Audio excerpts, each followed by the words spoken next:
Lying religious leaders.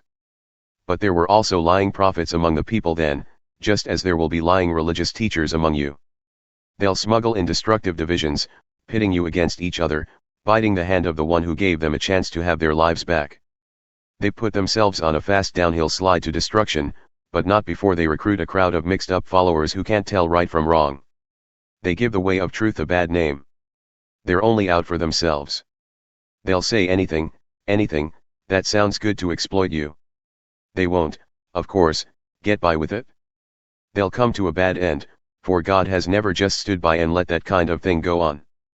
God didn't let the rebel angels off the hook, but jailed them in hell till judgment day. Neither did he let the ancient ungodly world off. He wiped it out with a flood, rescuing only 8 people. Noah, the sole voice of righteousness, was one of them. God decreed destruction for the cities of Sodom and Gomorrah. A mound of ashes was all that was left, grim warning to anyone bent on an ungodly life. But that good man Lot, driven nearly out of his mind by the sexual filth and perversity, was rescued. Surrounded by moral rot day after day after day, that righteous man was in constant torment. So God knows how to rescue the godly from evil trials. And he knows how to hold the feet of the wicked to the fire until judgment day. Predators on the prowl. God is especially incensed against these teachers who live by lust, addicted to a filthy existence. They despise interference from true authority, preferring to indulge in self-rule. Insolent egotists, they don't hesitate to speak evil against the most splendid of creatures.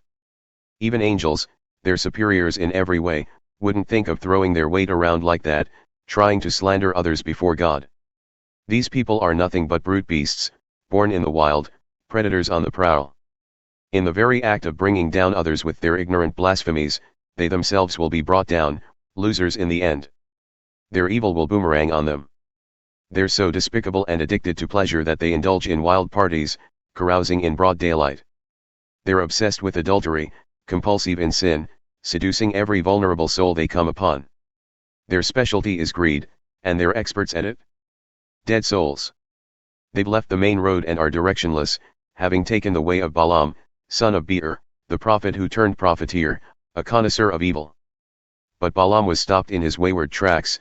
A dumb animal spoke in a human voice and prevented the prophet's craziness.